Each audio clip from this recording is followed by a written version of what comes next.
Bonjour à tous, bienvenue dans ce moment de partage entre des experts et vous-même. Je vous accompagnerai tout au long de ces échanges. Je suis Gilles Bortelus, délégué régional de l'Institut français des formateurs en risque majeur dans le Languedoc-Roussillon. Nous allons, au cours de ces 60 minutes, prolonger le premier échange que nous avons eu mercredi. Vous avez peut-être découvert ce que sont les risques majeurs, vu à travers Météo France que l'aléa climatique joue un rôle important dans les catastrophes, et vu comment vous seriez alerté par les autorités, ainsi que votre rôle en tant que citoyen. Plus que jamais au cœur d'une actualité marquée par les catastrophes naturelles et technologiques, telles qu'au Maroc, en Libye, les exemples récents sont malheureusement aussi nombreux en France. Éboulement en Maurienne, sur l'A43 à la fin de l'été, le séisme de la Laigne en Charente-Maritime en juin 2023, l'inondation dans la Drôme et l'Ardèche en septembre 2023. Cet échange sera l'occasion de discuter des enjeux cruciaux liés aux risques majeurs. Dans ces crises, les collectivités sont au premier rang, la résilience et la culture du risque deviennent une nécessité. Cette visioconférence est organisée par l'Association française pour la prévention des catastrophes naturelles et technologiques et par l'Institut français des formateurs en risque majeur et protection de l'environnement. Un grand merci au public et auditeurs du Canada, de l'Outre-mer, d'Haïti, du Sénégal, de l'Algérie, du Maroc, de la Suisse, de la Guyane, de l'Espagne et des Comores. Mais également aux Français de l'étranger, mais aussi les autres qui font le geste de suivre la dynamique française, tous résilients face aux risques et qui se sont joints à nous. Aujourd'hui, nous allons, à travers 4 exposés de 10 minutes environ, vous préparer à la catastrophe. On parlera de prévention. Nous allons donc passer en quelque sorte de la phase opérationnelle à la phase opérationnelle, comment nous protéger. Ces éléments vont être abordés maintenant. Vous aurez l'occasion d'entendre 4 experts que je remercie d'être présents. Marie-France Beaufils, présidente du Centre européen de prévention du risque inondation, sénatrice honoraire. Elle abordera toute la problématique de l'alerte des populations, la conduite à tenir à travers plusieurs plans de prévention des risques. Monsieur Gilles Piroux, vice-président de l'IRMA, l'Institut des risques majeurs, vous parlera du plan familial de mise en sûreté, le PFMS, et du kit d'urgence 72 heures. Gilles Bortelus, alors donc moi-même, je vous parlerai de l'organisation dans les établissements scolaires et de ce plan particulier de mise en sûreté. Et puis, Madame Sandra Decelles-Lamotte, présidente de l'association Résilience, juriste, urbaniste, expert en prévention des risques majeurs et résilience des territoires. Présidente fondatrice de l'agence EDEL, abordera la protection des personnes en activité et comment prévenir les risques majeurs en entreprise. Donc, je donne tout de suite la parole à Madame Marie-France Beaufils pour son exposé. Bonjour à tous, merci beaucoup pour cette ouverture. J'ajouterai à la présentation que j'ai été maire de Saint-Pierre-des-Corps, qui est une commune située en zone inondable de 1983 à 2020 et qui est aussi une commune qui a plusieurs sites Seveso, donc à la fois risque naturel et risque technologique. Mais je ne sais pas si je peux m'appeler expert, mais j'ai une pratique, j'ai une connaissance aussi concrète des choses. Alors, comment se préparer à la catastrophe, puisque c'est notre sujet? Il est nécessaire absolument d'anticiper et donc de se préparer. Et il me semble que la première étape pour tous, c'est de bien connaître le lieu où l'on vit, où on travaille, et savoir quels sont les risques potentiels auxquels on peut être confronté. Alors, comment faire? On a un certain nombre d'outils à notre disposition qu'on ne connaît pas toujours très bien. Géorisque, par exemple, la première que je donnerais comme élément pour, je dirais, commencer à connaître les choses, qui est une plateforme mise en place par les services de l'État. Elle a été enrichie, elle est devenue beaucoup plus précise et je suis allée le vérifier pour le dire ce matin. Et pour connaître votre situation, vous entrez simplement votre adresse sur le site qui vous le propose et Géorisque va vous dire quelles sont les informations qui concernent cette adresse au regard des risques. On vous dira si vous avez un risque d'inondation, de submersion marine, de retrait du trait de côte, de tempête, d'avalanche, de séisme, de retrait gonflement d'argile, mais on vous dira aussi si vous êtes concerné par les installations industrielles classées, Seveso, seuil haut ou bas, ou à moindre danger, mais aussi des canalisations de transport de matières dangereuses, pollution des sols, feux de forêt. Je m'arrête là, je pourrais en citer d'autres.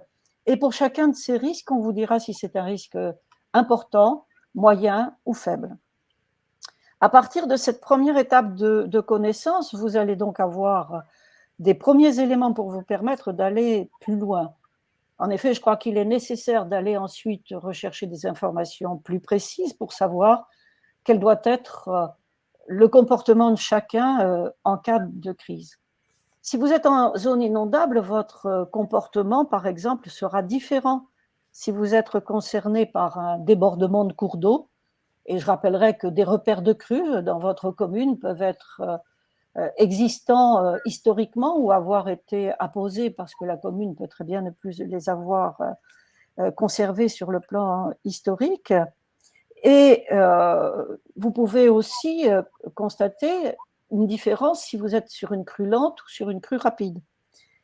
C'est une situation qui peut peut-être vous laisser le temps de vous protéger, mais un risque d'inondation peut aussi être causé par une rupture de digue, une submersion marine, ou encore suite à des pluies diluviennes entraînant des ruissellements très denses, pouvant arracher des terres, des roches, etc. Vous avez d'ailleurs probablement tous des images en tête de rues recouvertes d'eau, des personnes qui continuent à rouler avec l'espoir de se sortir vite de cette situation. Et il faut savoir qu'une voiture, c'est comme un fétu de paille avec plus de 30 cm d'eau. Donc, continuer à circuler en voiture quand on a des pluies diluviennes qui commencent à déborder de partout, c'est dangereux. Dans certaines situations, il vaut mieux se calfeutrer chez soi, dans d'autres, c'est l'évacuation qui sera la plus efficace. Et si l'on est dans le domaine des risques technologiques, là aussi, tout dépend du type de risque, selon le type d'activité, les produits stockés et le type d'événement qui s'est produit. Le comportement à adopter sera donc différent, mais j'y reviendrai tout à l'heure. Je vous invite aussi à ne pas hésiter à aller regarder la situation historique de votre commune, et bien souvent sur les sites Internet des communes, vous trouverez des informations également qui vous permettront d'aller dans ce sens. Mais je n'irai pas plus loin, sinon je ne pourrais pas prendre le temps de vous dire la suite. Sur les alertes, je voudrais préciser qu'elles sont déclenchées grâce à la vigilance météorologique. Pour ceux qui ont assisté au premier Mookie, il y a probablement des choses qui ont été dites dans ce sens.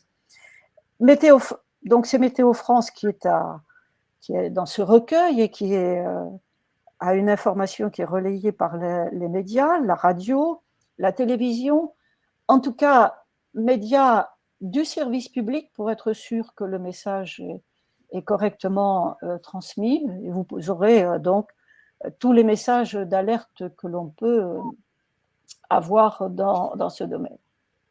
Vigicru vous permet également de connaître la situation de nombreux fleuves et cours d'eau. Le renforcement de cet outil qui a été engagé après les inondations catastrophiques des années 1999 à 2002 nous permet aujourd'hui d'avoir un outil plus efficace, un outil qui travaille d'ailleurs en collaboration avec Météo France. Pour alerter du risque, il existe dans les communes des sirènes. Alors je sais que pour beaucoup, les sirènes, c'est la Seconde Guerre mondiale, c'est les alertes bombardements, etc. Et dans une commune comme Saint-Pierre-des-Corps, on connaît bien, puisque la ville a été détruite pendant cette Seconde Guerre mondiale à cause des bombardements. Mais vous les entendez surtout, probablement, en tout cas j'espère, chaque premier mercredi du mois. C'est le moment où les services préfectoraux les déclenchent pour s'assurer de leur bon fonctionnement. Pourquoi ? Eh bien parce qu'en cas de danger, ces sirènes sonnent 3 fois d'affilée pendant 1 minute 41 secondes. Si vous les entendez, il faut se mettre à l'abri dans un bâtiment solide, allumer la radio pour recevoir les bonnes informations. Ne pas aller chercher ses enfants à l'école, ils sont pris en charge dans leur établissement et vous allez en parler tout à l'heure.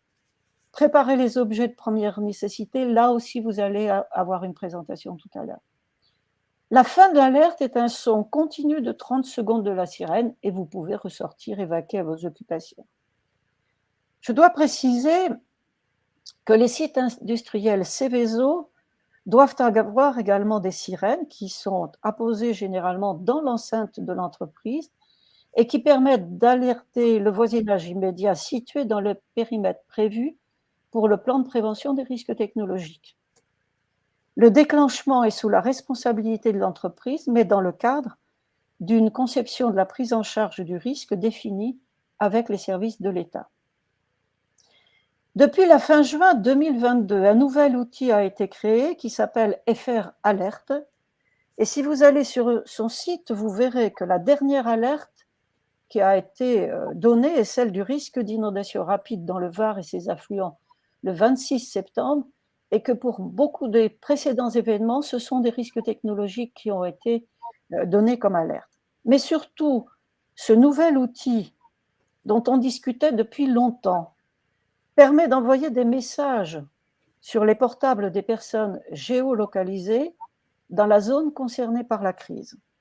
Ce sont des pluies intenses, des orages, de la grêle, etc. Je ne reviens pas, qui peuvent ainsi être mieux prises en considération par les intéressés eux-mêmes, à condition, bien sûr, de ne pas mettre son outil portable sur le mode avion, parce que sinon, nous n'avons plus du tout de géolocalisation, bien évidemment. Cet outil prend une dimension importante aujourd'hui avec le développement d'événements climatiques dont la rapidité est très très grande et dont l'anticipation est d'autant plus raccourcie. Et donc c'est important, je trouve, de l'avoir à disposition. Je n'ai pas oublié que j'interviens aujourd'hui sur ce que font les collectivités pour faire face à ces risques. L'un des documents essentiels dont l'objectif est de donner une première information à la population est le document d'information communal sur les risques majeurs. Il donne l'information sur la diversité des risques et les comportements à suivre. Il doit être élaboré dans chaque commune concernée par au moins un risque majeur pour faire une information préventive en direction des habitants. Il doit être remis à jour tous les 5 ans, comme vient d'ailleurs de le préciser un décret du 15 septembre 2023, en application d'une loi du 25 novembre 2021, qu'on appelle la loi Matra, ou Matras selon nos habitudes. Ce décret précise également qu'au moins tous les 2 ans, la commune doit mettre en place des actions pour faire connaître les risques majeurs les concernant. Vous avez pu constater dans ce que je viens de dire que la loi a été votée 25 novembre 2021, mais que l'arrêté d'application vient tout juste d'être promulgué. Donc, si vos communes ne sont pas complètement en règle, ne prenez pas votre téléphone immédiatement pour leur dire qu'ils ne sont pas en règle. L'arrêté portant obligation vient juste de paraître. Donc, il y a peut-être du retard dans certains cas, mais n'hésitez quand même pas à solliciter l'information. Pour les communes situées, par contre, en territoire à risque important d'inondation, celles-ci sont soumises à l'obligation d'information et pas seulement depuis ce décret. Par contre, le décret précise que cette obligation d'information n'est plus nécessaire dans les zones dont les risques sismiques sont de niveau 2. Pour certaines communes, le document d'information communale sur les risques majeurs est accessible directement sur leur site internet, mais ce n'est pas le cas pour toutes. J'ai fait un certain nombre de vérifications hier pour être sûr de ce que je vous disais. Mais j'ai également vérifié que par l'intermédiaire du site Géorisque, quand vous allez rechercher l'information concernant votre bien, votre propre parcelle sur lequel vous êtes installé ou le logement dans lequel vous êtes locataire, eh bien vous avez, dans certains cas, accès aux 10 crimes de la commune qui pourra être ainsi regardé directement sans difficulté. Alors, comment les communes assurent-elles cette information ? Cela peut se faire lors d'une réunion publique, mais cela peut être plus ludique avec des initiatives culturelles. Ça peut être aussi le document distribué dans les boîtes aux lettres. Mais par exemple, sur les initiatives culturelles, moi je vais vous donner un peu mon expérience. On avait déjà fait la distribution, etc. On s'était rendu compte que malheureusement, quelques mois après, les gens ne savaient plus où était le document, d'où le site Internet. Nous avions fait une initiative avec une compagnie d'art de la rue qu'on appelle la Folie Kilomètre et qui nous avait simulé une évacuation sur 3 communes, Tours, Saint-Pierre-des-Corps et La Riche, qui étaient concernées par un territoire à risque important. Et nous avions simulé avec les habitants volontaires sur la façon dont se produirait une évacuation si elle était nécessaire en cas de rupture de digue de la Loire. La journée du 13 octobre, qui est devenue une journée de la résilience des territoires, va permettre à de multiples initiatives également d'être développées et de façon relativement importante. Ça a bien progressé l'an dernier et je crois que cette année, elle s'annonce là aussi importante. Mais d'autres initiatives vont être engagées, le Résilience Tour, mais peut-être d'autres personnes y viendront, du 1er octobre au 15 novembre, organisé conjointement par l'IRMA et la FPCNT. Alors peut-être un petit peu sur cette question de l'urbanisme, parce que j'y tiens beaucoup. L'information doit être faite quand vous louez un appartement ou quand vous l'achetez, mais le constat que j'ai fait, c'est que les notaires donnent bien le petit document, mais il n'y a pas d'explication. Donc, moi, je vous invite à prendre contact avec les services d'urbanisme de votre commune ou ceux de votre intercommunalité. Pourquoi? Parce que ça vous permet de mieux connaître ce que la commune a également élaboré comme capacité de réduire le risque. Ça peut être des règles sur la constructibilité, mais ça peut être aussi la réduction de l'imperméabilisation des sols si vous voulez construire quelque chose de nouveau. Peut-être une obligation de construire au-dessus des plus hautes eaux connues, faire des protections si vous êtes dans un périmètre de plan de prévention des risques technologiques qui fait que sera prise en compte la nuisance que peut avoir l'entreprise qui est juste à vos côtés. Et ça vous permettra, par rapport à ça, si vous avez des transformations à faire, de les faire dans des conditions qui vous permettront d'être mieux protégés et, comme je le disais, de vivre dans un lieu plus résilient, qui vous protégera mieux, mais dans lequel aussi vous serez sûr de pouvoir revenir le plus rapidement possible si un événement se crée et que vous êtes obligé de quitter les lieux dans lesquels vous vivez. Merci beaucoup, Madame Beaufils, pour votre intervention très claire, très intéressante.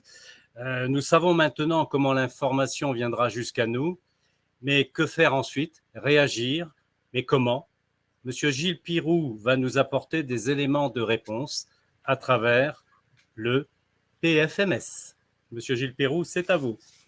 Bonjour à tous. Donc je suis là en tant que vice-président de l'Institut des risques majeurs, l'IRMA, qui est à Grenoble, dont la vocation, depuis 35 ans, plus de 35 ans, est d'assurer information et formation, en particulier des élus, mais finalement un peu de toutes les catégories d'usagers, par le biais des fonds documentaires et du centre documentaire qu'on gère. Je vais baser mon exposé sur un document qui s'appelle Plan familial de mise en sûreté. On va passer très, très vite à la diapo suivante.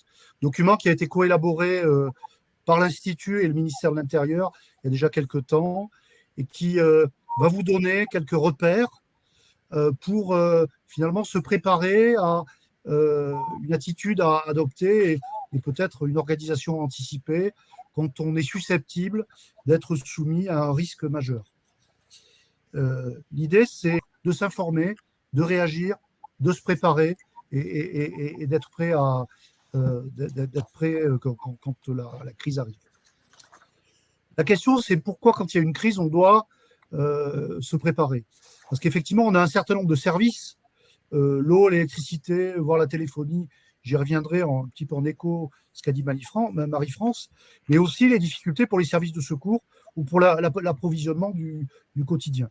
Donc, quand on n'a pas d'électricité et de téléphone, qu'on manque d'eau, soyons le plus autonomes possible. Dans la diapo suivante, on retrouve un peu un point qu'a évoqué Marie-France, c'est l'étape 0, c'est identifions si je suis exposé à des risques et lesquels. Donc, il y a effectivement géorisque, il y a l'information des acquéreurs et locataires, qui est fait soit par le loueur, soit par le notaire, qui est obligatoire depuis déjà un certain nombre d'années, qui doit vous permettre d'identifier si vous êtes exposé et à quoi. Le document que vous avez à l'écran permet de manière concrète d'identifier si on a tel ou tel risque qui nous concerne, qu'il soit technologique ou naturel. Et à partir de là, ça peut guider les réactions quant à l'occurrence du risque. C'est-à-dire, est-ce que statistiquement, je vais être exposé souvent ou pas? Deux idées en complément de ce qu'a dit Marie-France. La radio et la téléphonie mobile. La téléphonie mobile, effectivement, qui n'est pas citée là, c'est un moyen qui est à la fois moderne, pratique, avec FR Alert par exemple, mais également fragile. On l'a vu en début d'exposé, quand on a une crise majeure qui est déclenchée, ce sont parfois les réseaux qui sont les premiers à ne plus fonctionner. Électricité, téléphonie, fixe ou mobile. Donc on ne peut pas baser l'alerte uniquement par de la téléphonie mobile. Un média important d'alerte, ce sont les radios locales. Je vais citer à titre d'exemple, mais ce n'est pas les seuls, le réseau des radios locales de Radio France, qui ont une mission nationale d'alerte en cas de survenance d'une catastrophe quelconque sur leur territoire. Donc vous verrez que quand on va parler derrière kit d'urgence, la question d'avoir une radio de poche va à nouveau se poser. J'ai en tête le département du Gard, où Radio Bleu Gard fait très bien ce rôle, c'est un exemple, dans un département très exposé à des risques naturels, fait très bien ce rôle d'alerte des populations en décrochage complet de ces programmes. Dans la diapo suivante, il y a également la question de l'identification des consignes à respecter. Alors, ça, c'est un point important, avec chaque fois une grille un peu d'analyse pour ce qui vous concerne. C'est un point important parce qu'il faut avoir des bons réflexes, pas des réflexes qu'on trouve de bon sens qui sont des mauvais réflexes. Quand on est soumis à un risque qui arrive, une inondation ou un risque technologique, il faut savoir si on doit évacuer ou rester chez soi. Si on se met à l'abri dans un bâtiment, on se met à l'abri en étage quand on est soumis à une inondation et pas en sous-sol. Ça peut paraître évident quand je le dis, mais on a eu des cas dramatiques il y a quelques années où effectivement des gens partaient dans les sous-sols et se retrouvaient en grande difficulté. Quand on est soumis à un aléa majeur, les consignes de sécurité peuvent aussi être de ne pas sortir de chez soi, par exemple, pour aller chercher ses enfants à l'école. C'est un vrai mauvais réflexe que de vouloir récupérer ses enfants, même si humainement on le comprend, dans la mesure, on le verra dans l'intervention suivante, où les établissements scolaires ont également des rôles à jouer pour la mise en sécurité de leurs élèves. Et puis on évite d'utiliser des appareils ou des installations électriques, par exemple, ou au gaz, un ascenseur ou même la lumière. Si on peut couper le courant, on le coupe. Et là, on verra, ça veut dire qu'on a une lampe de poche sous la main si ça arrive la nuit. Donc ces consignes-là, il faut arriver à les identifier. L'idée qui est développée par cette plaquette qui sera mise à votre disposition, il y a un lien de téléchargement en fin de présentation, c'est de se dire finalement, moi si je me retrouve coincé par une crise majeure, qu'elle soit technologique ou naturelle, là aussi, comment je dois me préparer, qu'est-ce que je dois préparer?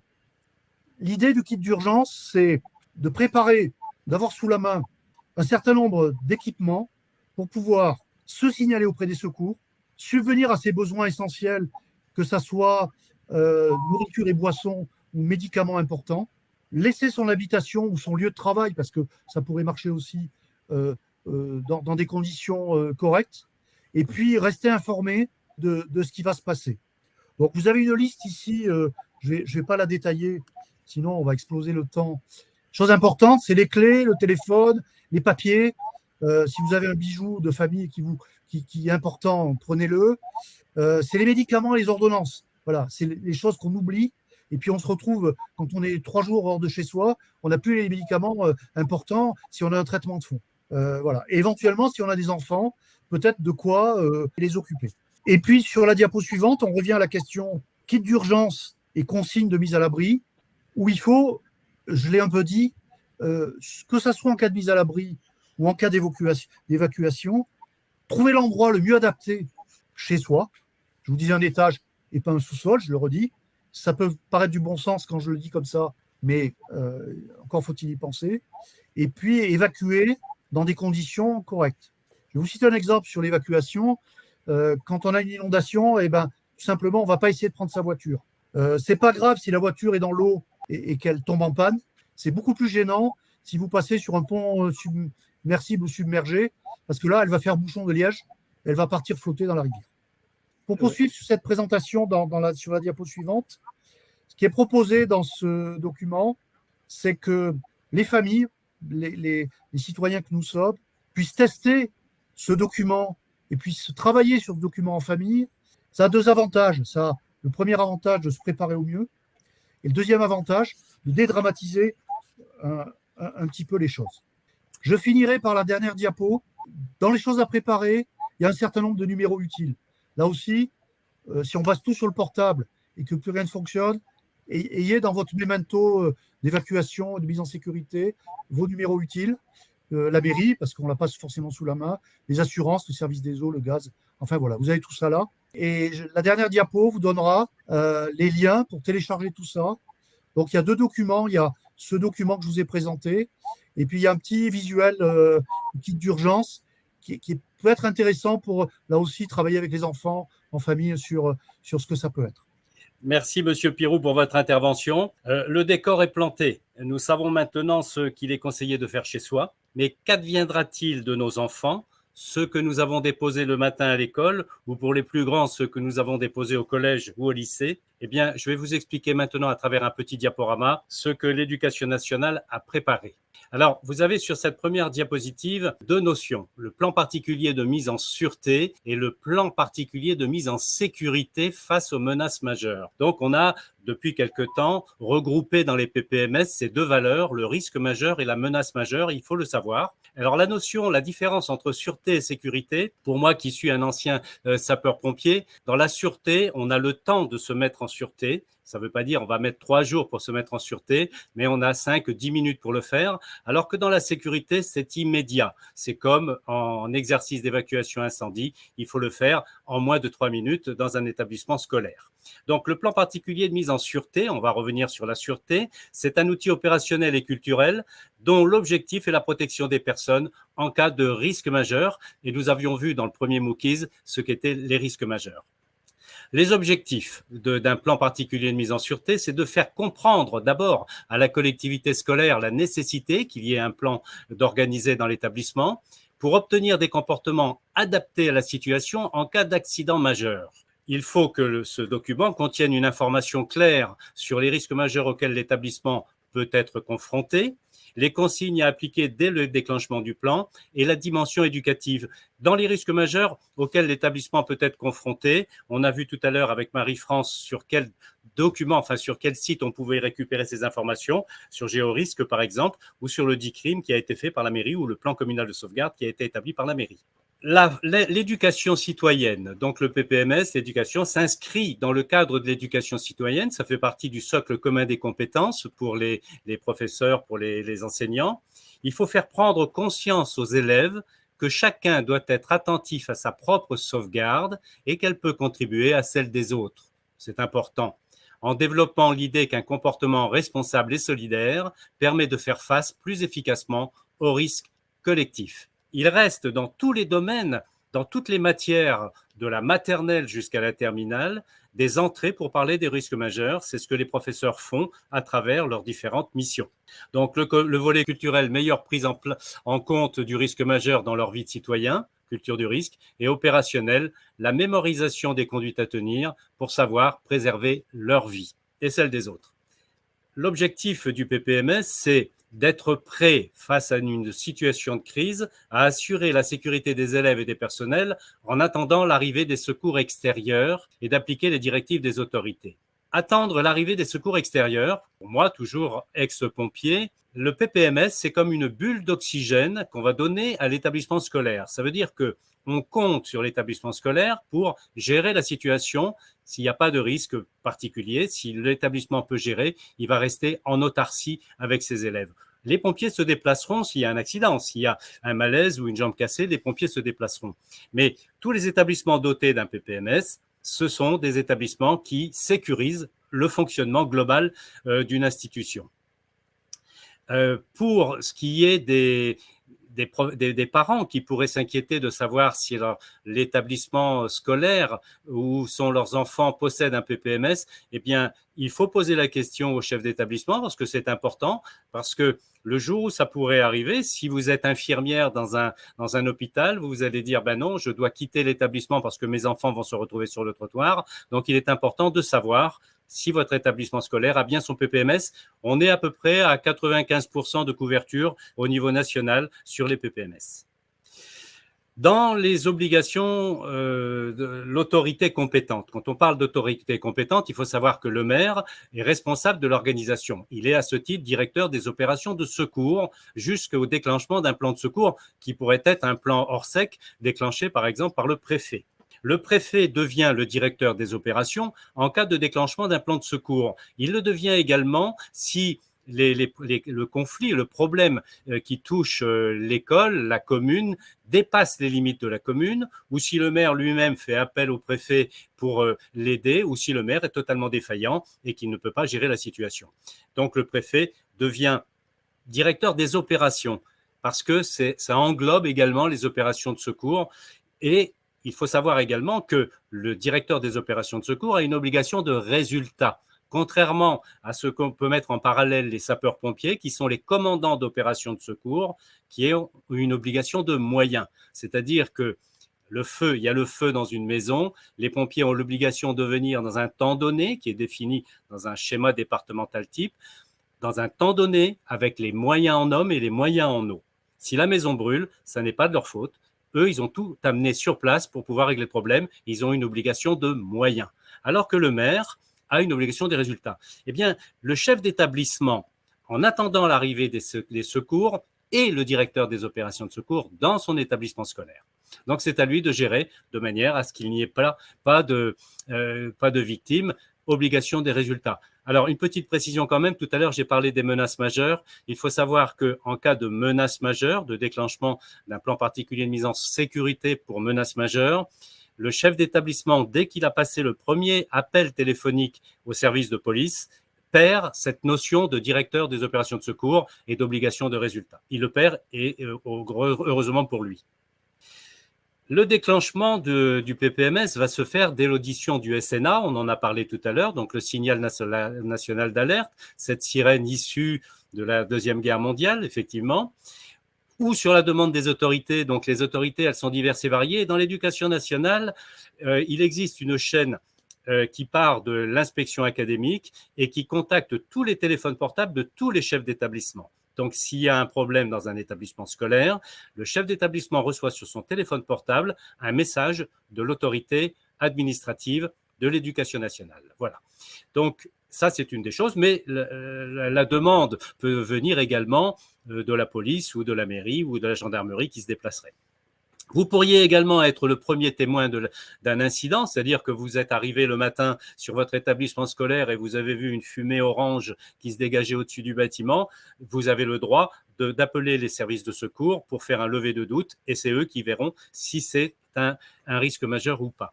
Ensuite, il y a le dernier système, Marie-France vous l'a expliqué, France Alerte, c'est effectivement le dernier système mis en place qui est intéressant, mais qui peut avoir des fois dans les réactions, dans les établissements scolaires, il faut savoir que nos petites têtes blondes ont tous leur téléphone dans leur poche et que s'ils ne l'ont pas éteint, eh bien les téléphones vont se mettre à vibrer ou sonner au même moment que celui du professeur ou au même moment que celui du principal du collège ou du directeur ou du proviseur de l'établissement, ce qui risque peut-être de mener une confusion. Il faut que dans les établissements scolaires, je le rappelle, les téléphones portables doivent être éteints. Une fois que l'information est arrivée par l'extérieur, il faut diffuser à l'intérieur cette information. Donc, le mode de diffusion à l'intérieur de l'établissement, c'est par un signal propre à l'établissement, s'il en dispose d'un. Dans les petits établissements, ça se fait exclusivement à la voix humaine. C'est le chef d'établissement qui se déplace de classe en classe et qui va dire, voilà, on a un problème d'inondation, on va devoir garder les enfants plus longtemps ce soir, etc. Donc, ça, voilà. Suivant les moyens de l'établissement, on aura des sirènes. Dans les lycées, en général, il y a des sirènes, dans les collèges également, mais dans les écoles, on a souvent le moyen humain, le bouche à oreille. Le signal enjoignant la mise à l'abri doit être distinct de celle évacuant l'alarme incendie, c'est évident, sauf dans un cas seulement, dans un cas particulier où on peut utiliser l'alarme incendie comme moyen d'alerte, c'est en cas de séisme, puisque l'objectif est de sortir de l'établissement. En cas de séisme, on peut donc utiliser l'alarme incendie. Une fois que dans le PPMS, on doit retrouver des missions. Et les missions principales sont pour le chef d'établissement, déclencher l'alerte, activer le PPMS, s'assurer de la mise en place des différents postes, on le verra sur la diapo d'après, établir une liaison avec les autorités, réceptionner, noter, communiquer toute information, établir la liste des absents. Pour les personnes ressources, donc les autres professeurs, signaler les blessés ou personnes isolées, assurer la logistique interne, gérer les communications téléphoniques, couper le gaz et la ventilation et l'électricité si nécessaire, contrôler les accès de l'établissement, relation avec la presse. Alors attention, dans une école, le chef d'établissement ne peut communiquer avec la presse, il doit tout renvoyer sur la cellule de crise de la mairie. Il n'y a que dans les collèges et les lycées où ils peuvent donner de l'information à la presse. S'assurer que tout le monde est en sûreté, surtout le public spécifique en particulier, et pensez que si vous avez dans votre établissement scolaire des enfants qui ont des traitements de jour, ce qu'on appelle les PAI, les prises en charge particulières, eh bien, vous pourriez être amené à les garder la nuit, et si vous ne connaissez pas leur traitement, eh bien, vous allez vous trouver en difficulté la nuit parce que vous n'avez pas le traitement de l'enfant sur place si vous n'avez pas eu l'information. Voilà, donc, à travers le PPMS, c'est une organisation de la sécurité à travers les établissements scolaires. On a vu tout à l'heure à la maison, à travers le PFMS, on a vu dans les établissements scolaires. Maintenant, on va voir avec Madame Sandra Decelles-Lamotte comment ça se passe dans une entreprise, comment va être gérée la sécurité, comment on va mettre en sécurité le personnel. Madame Sandra Decelles-Lamotte, je vous laisse la parole. Oui, merci beaucoup. Bonjour à toutes et à tous. Pour faire le lien avec ce qui a été dit avant, quelque part, l'ensemble des outils et des dispositifs qui ont été cités représente un peu la colonne vertébrale de la prévention des risques majeurs. Vous avez entendu les intervenants précédents parler de documents tels que le DICRIM, qui est obligatoire, le PPMS également, et puis d'autres documents qui sont réalisés par différentes associations comme le PFMS. Nous allons en voir d'autres. Et cette colonne vertébrale, elle permet à des membres en fait de se mouvoir, et ces membres, ce sont les différentes cibles qui sont touchées, qui peuvent être touchées par les catastrophes. Et donc, on a vu justement les citoyens de manière générale, justement avec le rôle des collectivités, les familles avec le PFMS et les élèves et les personnels dans les établissements scolaires. Eh bien là, effectivement, nous allons parler des personnes en activité, donc des personnes donc dans les entreprises, comment prévenir les risques majeurs dans ce contexte. L'association Résilience a pour objectif de favoriser la prise en compte des risques majeurs justement dans les politiques de sécurité des entreprises, de développer aussi une filière professionnelle autour de ça pour accompagner les entreprises et puis aussi permettre aux entreprises exposées de faire valoir aussi leurs besoins en matière d'accompagnement. Donc, l'objectif de la séquence que je vais vous présenter, c'est de vous aider en fait à retenir les actions qui nous semblent utiles et nécessaires de réaliser pour assurer la sécurité donc des personnes en activité. Alors, cela a été un peu évoqué en début, mais quelque part, une activité économique se situe dans un territoire. Donc, la première chose finalement à faire quand on est en activité, c'est de se situer, c'est de savoir dans quel territoire se situe le bien d'activité. et donc d'identifier les risques auxquels le bâtiment d'activité va être exposé. Et il y a un outil qui a été cité, que je recite encore une fois, c'est georisque.gouv.fr, qui est un outil donc effectivement de l'État qui permet, en rentrant l'adresse postale du bien d'activité, d'identifier les risques auxquels il va être exposé. Donc ça, c'est déjà très important parce que souvent les personnes qui travaillent, eh ben, elles vont dans leur entreprise et par habitude ne regardent pas forcément suffisamment, je dirais, autour d'elles, ou en tout cas, je ne peux que vous encourager à le faire. Et parce que justement, on peut passer sur une route et voir un bâtiment comme ça qui peut sembler anodin. C'est la photo du milieu. On pourrait croire, voilà, un bâtiment d'activité, on ne sait pas trop ce que c'est. Il se trouve que c'est un site Céveso Seuil Haut, donc avec des risques en fait d'incendie majeur, d'explosion majeure ou d'intoxication très importants. Donc, vous voyez, un bâtiment qui peut paraître un petit peu anodin, en fait, peut avoir une activité dangereuse. De même, la photo qui est en haut à droite, c'est une gare de transport express régional, à côté de laquelle il y a un site Céveso Seuil Haut également. On comprend un petit peu mieux qu'il y a une activité particulière avec les sphères que vous voyez aussi en dessous, qui sont rondes et qui contiennent en fait des produits dangereux qui, là aussi, en cas d'accident, eh bien, peuvent impacter les riverains. Donc, quelque part, observer, voilà, la première manière de prévenir, c'est déjà observer ce qu'il y a autour de soi et de mieux connaître son territoire. Et donc, s'il y a une rivière à proximité, s'il y a une usine, eh bien, on regarde finalement quels peuvent être l'impact de ces événements sur le bâtiment d'activité. C'est la première chose à faire, c'est connaître l'endroit où l'on travaille finalement, pas seulement au regard de son activité, mais aussi autour de son activité. Donc, le bien d'activité, comme je le disais, il peut être la propriété du gérant, ça peut être aussi une location. Donc, mais dans l'un comme dans l'autre cas, en fait, il y a une information qui va être donnée via un document dont on a parlé aussi. Donc, il fait partie de cette colonne vertébrale dont je parlais, qui est annexé soit au bail de location, soit à l'acte notarié. Il a été aussi précisé par les intervenants précédents qu'il n'y avait pas forcément d'explication accompagnative de ces documents. C'est vrai, c'est déjà une base, mais nous estimons également que ce n'est pas suffisant. Il faut prendre le temps de comprendre ces documents et de compléter les informations si nécessaire. Notamment, vous pouvez avoir des informations sur une partie des risques et vous trouverez l'ensemble des risques auxquels le bien peut être concerné, comme je le disais et comme cela a été dit, au travers de Géorisque et bien sûr sur le site de votre commune, celui où le bien se situe. Vous allez sur le site internet de la commune, vous tapez dans le moteur de recherche « risques majeurs » ou documents d'information sur les risques majeurs. Et là, vous allez trouver un document qui va vous informer sur les risques en présence sur le territoire communal. Une chose importante, c'est que le bien d'activité peut ne pas être directement touché par un risque qui est présent sur le territoire communal.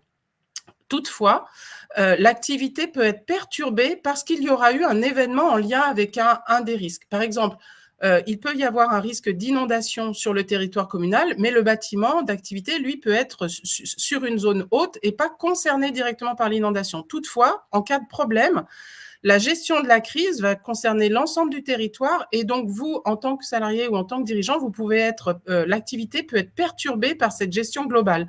Donc, il est important d'avoir la connaissance de l'ensemble des risques présents sur le territoire parce que vous pouvez être concerné directement ou indirectement et que cela peut générer pour vous des mesures à prendre pour faciliter la continuité de votre activité. Donc, en plus des informations obtenues par la mairie, donc le document dont on parle, on a parlé de l'IAL, maintenant ça s'appelle l'ERIAL, mais peu importe, c'est un document qui vous est transmis donc par les baux commerciaux ou l'acte de notarié. En fonction de votre niveau d'exposition au risque et du bien d'activité dont je parle, selon là où il se situe, des travaux peuvent être rendus obligatoires, notamment en ce qui concerne le risque d'inondation. La situation est différente pour les risques technologiques pour les biens existants. Par contre, quand on construit un bien d'activité nouveau, eh bien, il y a une réglementation qui s'applique et aujourd'hui, elle vise à renforcer les bâtiments pour sécuriser les personnes en premier lieu. Et donc, on peut exiger, enfin, la réglementation peut exiger une surélévation du bâtiment, la mise en place de mesures de protection pour mettre en sécurité le système électrique, les ouvertures, avoir un sas de confinement face aux risques toxiques, etc. Donc, la réglementation aujourd'hui oriente les architectes qui auraient à concevoir ces biens dans l'objectif de protéger les personnes. Alors, si je dirige une entreprise, qu'est-ce que je dois faire? Alors là, j'ai mis vraiment 4 éléments principaux de base. On l'a dit, identifier les risques auxquels les salariés sont exposés. Donc, on l'a vu, cette information, elle vient soit du bail ou de l'acte notarié, soit je vais chercher l'information en mairie. Dans certains cas, en ce qui concerne les risques industriels majeurs, une information est transmise aux riverains concernés, dont les activités tous les 5 ans. C'est une obligation réglementaire. Les riverains reçoivent une information sans qu'ils aient à en faire la demande. Donc, vous avez cette information. Un dirigeant qui reçoit une information sur un risque majeur qui concerne son entreprise et qui ne fait rien pour informer ou former ses salariés, prendre des mesures de protection, engage sa responsabilité au plan pénal. Donc, ce n'est pas une anecdote. La deuxième chose, le dirigeant donc, peut être amené à réaliser un diagnostic de vulnérabilité. Donc ça, c'est effectivement en allant vous renseigner à la mairie pour savoir si c'est le cas pour l'entreprise. Dans bien des cas, les collectivités accompagnent les entreprises par rapport à cet aspect-là et ces diagnostics sont pris en charge par les communautés de communes en lien avec les services de l'État. Cela permet de lister les actions très concrètes qui peuvent être à réaliser et il y a pour certains travaux des financements qui sont prévus pour aider les entreprises pour cela, en particulier sur les risques d'inondation. Un aspect très important, c'est le document unique. Bien des entreprises ne l'ont pas, pourtant il est obligatoire dès le premier salarié. Donc ce document, il a pour objectif d'indiquer les risques auxquels l'activité est exposée et d'indiquer les mesures à prendre en fonction de ces risques-là. Il doit être donc mis à jour également. Une autre chose, donc une organisation préalable pour faire face à la crise donc, est à prévoir. À ce jour, il n'y a pas, à la différence du plan communal de sauvegarde dont on a parlé pour la commune, à la différence du plan particulier de mise en sûreté dont on a parlé pour les établissements scolaires, il n'existe pas de dispositif réglementaire qui est posé par la loi pour les entreprises. On raisonne en termes d'objectifs et on se base sur le Code du travail, en particulier l'article 41-21 du Code du travail. Et du coup, la réglementation peut parler de mettre en place, dans certains cas, un plan de mise à l'abri. Si vous voulez, les plans de prévention des risques peuvent dire dans un règlement, votre bien d'activité est exposé au risque d'inondation, vous avez l'obligation de mettre en place un plan de mise à l'abri. Ça peut être le cas pour un plan de prévention des risques technologiques aussi. Donc là, c'est un exemple aussi d'un document que l'association a réalisé, qui est un tutoriel en fait pédagogique qui aide les entreprises pour justement prévoir cette organisation. Je passe à la diapositive suivante. Pour le salarié, ça a été évoqué, il y a 3 choses à retenir. Connaître le signal d'alerte des populations, cela a été beaucoup évoqué, je ne reviens pas là-dessus. Connaître les consignes, elles ont été présentées, ce sont les mêmes pour tout le monde. Et connaître les dispositions dans l'entreprise qui permettent la mise en œuvre des consignes. Et donc, cela doit être mis en place à l'initiative sous la responsabilité du gérant, à l'initiative éventuellement du responsable qualité, sécurité, environnement. Là aussi, au niveau de l'association, nous avons prévu un document qui s'appelle le document d'information du salarié dans une entreprise qui aurait mis en place déjà des choses. Ce document peut permettre aux salariés de s'approprier ce qui a été fait dans l'entreprise en remplissant justement des petites cases pour dire, ben voilà, je sais que je serai alerté de l'extérieur par tel moyen. Je sais que dans l'entreprise, il est prévu un dispositif de mise à l'abri et donc je le rédige et c'est mon document à moi qui me permet d'être plus autonome en tant que salarié par rapport à ce que j'ai à faire et ce que chacun a à faire au niveau personnel, c'est se mettre en sécurité quand les collectivités, elles, ont à nous porter secours. Donc, chacun a bien un rôle à jouer qui est complémentaire et tout à fait important. Voilà, donc ça, c'est les actions. Je passe. On a également effectivement un Résiscore qui permet d'évaluer le niveau de préparation des entreprises. Si certains sont intéressés par cette démarche, vous pourrez nous contacter. Et pour obtenir les documents pédagogiques qui vous ont été présentés, vous pouvez envoyer un message aux organisateurs qui nous relayeront votre besoin. Et je vous remercie pour votre écoute. Merci beaucoup Sandra pour ces informations importantes pour pouvoir continuer une activité sereinement. En effet, le citoyen est en première ligne et il a besoin d'être informé, peu importe l'endroit où il se trouve. Ces 4 exposés que nous venons de suivre ont suscité des questions. Elles sont nombreuses. Je vais essayer maintenant de les relayer assez rapidement parce qu'il nous reste très peu de temps. La première question, c'est pour Madame Beaufils. La sirène d'alerte nationale, on doit l'entendre tous les premiers mercredis du mois. Mais dans ma commune, je lis la question, dans ma commune, elle n'existe pas, il n'y en a pas. Comment ça fonctionne? Qu'est-ce que je peux avoir à la place? Alors, normalement, toutes les communes devraient en avoir. Jusqu'à il y a quelques années, moi j'ai connu cette période, c'était l'État qui prenait en charge cette question des sirènes. Et puis, il y a quelques années, moi j'étais encore en poste à ce moment-là, l'État a décidé de se désengager. C'est donc maintenant aux communes de prendre en charge le coût de cette installation, si bien que certaines communes dont les sirènes étaient en difficulté n'ont pas pu les remettre à niveau. Donc, c'est un débat que les collectivités ont avec l'État dans ce domaine. On peut avoir des manques, mais c'est vrai que c'est un souci quand même. Nous, on a été très attentifs à le maintenir, comme on a été aussi attentifs, moi, quand j'étais maire, à mettre un certain nombre d'éléments d'alerte au-dessus des plus hautes eaux connues historiquement, parce que sinon, en effet, on est complètement bloqué, on ne peut plus rien faire. Mais en effet, c'est quelque chose sur lequel l'habitant qui pose la question peut interpeller le préfet sur ce manque. Ça peut des fois aider le maire à obtenir peut-être un accompagnement financier pour le faire. Alors, une autre question pour vous. Alors, je la lis telle qu'elle apparaît. La profusion de nouvelles constructions type logement collectif, immeuble en zone urbaine, du fait des obligations de construction s'appliquant aux villes, pourcentage logements sociaux, ZAN, etc., qui aboutit à une imperméabilisation des sols, n'entre-t-elle pas en contradiction avec les objectifs de résilience face aux risques majeurs et de résilience face au changement climatique? Comment concilier ces objectifs contradictoires? Alors, c'est une question complexe. Alors, c'est une question complexe, mais qu'on rencontre souvent au Centre européen de prévention des risques qui, justement, regroupe des associations de collectivités territoriales.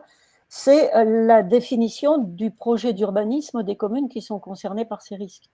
Et dans l'élaboration du plan local d'urbanisme de la commune, des règles peuvent être intégrées qui vont permettre justement d'aider à faire en sorte que le territoire soit moins vulnérable.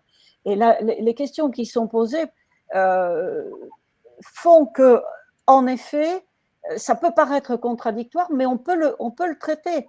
On peut très bien réduire la capacité de constructibilité sur certaines parcelles, laisser plus d'espace à la perméabilisation pour pouvoir faire en sorte que l'eau pénètre dans les sols, faire en sorte qu'on prenne de la hauteur au lieu de tout construire au sol. Donc, le PLU est le moment important de discussion avec la population, mais aussi les services de l'État, pour faire en sorte que la réduction de la vulnérabilité soit vraiment intégrée. Bon, moi, je l'ai vécu puisque j'ai mené ce PLU différent des précédents dans ma commune. Et aujourd'hui, sur la métropole tourangelle, on a la commune qui a le moins imperméabilisé ces dernières années. Ça veut dire que ça a de l'effet parce qu'il n'y a pas de règles figées dans le marbre. C'est bien le travail de réflexion dans chacune des communes qui va permettre de prendre en compte ces éléments. Alors, la contradiction avec la construction de logements sociaux, ça peut être aussi des anciens logements qui se transforment en logements sociaux. Ce n'est pas obligatoirement de la construction nouvelle. Ça peut être aussi de la reconstruction de la ville sur la ville. Merci.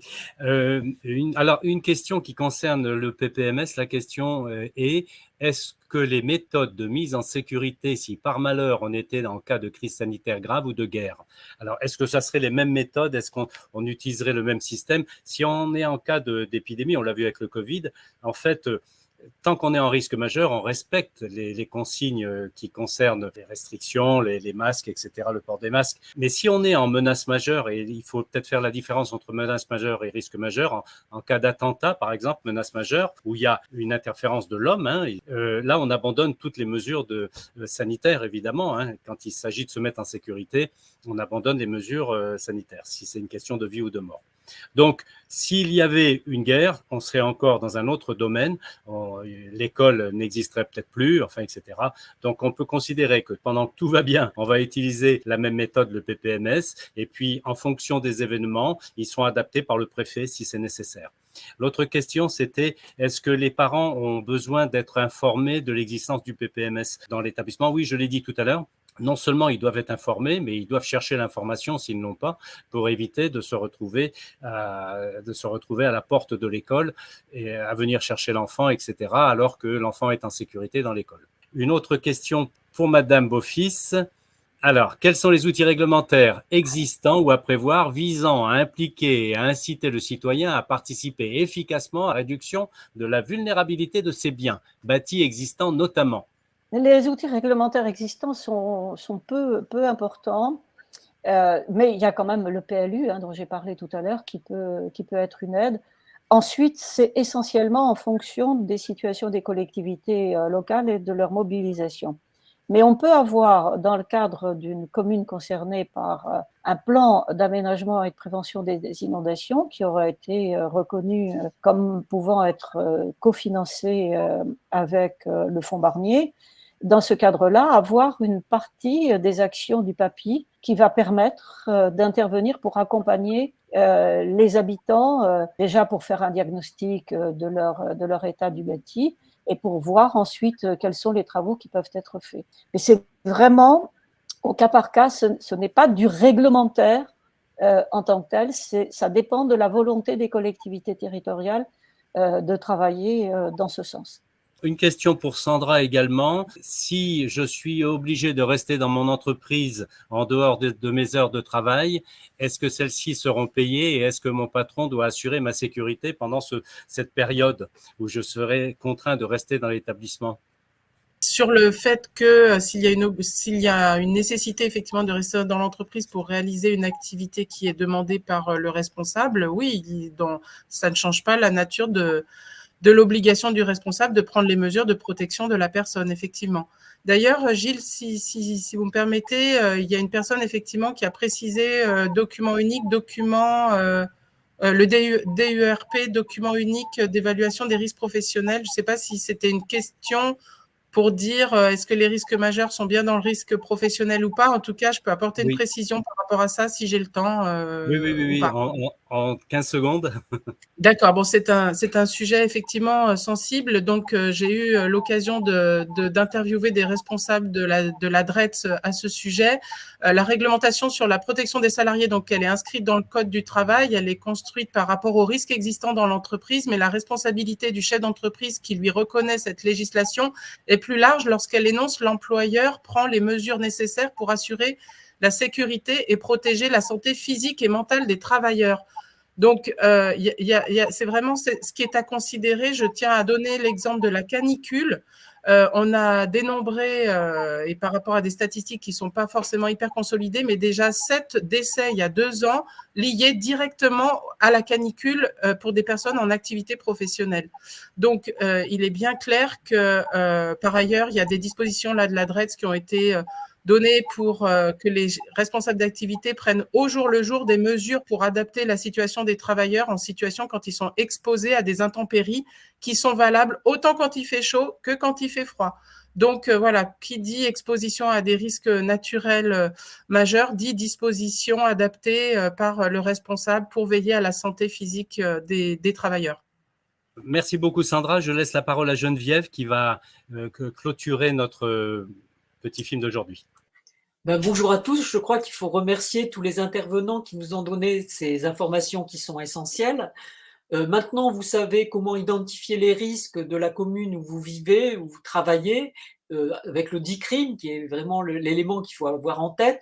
Vous savez aussi comment vous allez être alerté pour mettre en place tout ce que vous avez prévu dans votre PPMS où vous allez, comment où vous mettre à l'abri, avec qui, avec quoi, qui il faut aider. Vous savez aussi les moyens que vous avez préparés en réfléchissant à votre plan familial, comment vous allez gérer votre habitation pour limiter les conséquences de l'événement qui va venir et le mettre en sécurité. Et aussi en écoutant la radio qui va vous donner des informations plus sérieuses peut-être que les réseaux sociaux. Vraiment, faites confiance à ces outils-là. Vous savez aussi maintenant comment ne pas avoir des comportements qui pourraient aggraver la situation pour les services de secours. Hein. Il ne faut pas aller chercher les enfants à l'école. Vous savez maintenant que vos enfants seront pris en charge par les établissements scolaires grâce à leur PPMS. Et si vous travaillez dans une entreprise, vous pouvez, avec vos collègues, être attentif à votre environnement, être vigilant à ce qu'il peut y avoir autour, proposer à votre chef d'entreprise des mesures de protection éventuellement. Ça se fait quelquefois en partenariat et en collaboration avec tous et les ingénieurs de sécurité, par exemple. Et ce qui est aussi important, c'est de vous assurer de la continuité du travail. Qu'est-ce que vous allez faire pour perdre le moins possible de production pendant ces épisodes? Donc, c'est une vraie réflexion qu'il faut avoir au sein des entreprises. Donc, maintenant, il me reste aussi à remercier, bien sûr, les équipes de l'AFCPNT et de l'IFORM qui ont permis cet événement. Et vous rappelez le 3e MOOCI. Je vais aussi remercier tous ceux qui ont participé à ce MOOCI, qui ont posé de nombreuses questions et certaines qui pourraient ne pas avoir été prises aujourd'hui pourront être posées dans ce dernier MOOCI.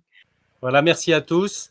À la prochaine fois, on se reverra sans doute sur le prochain MOOCIs, donc le mardi 3 octobre.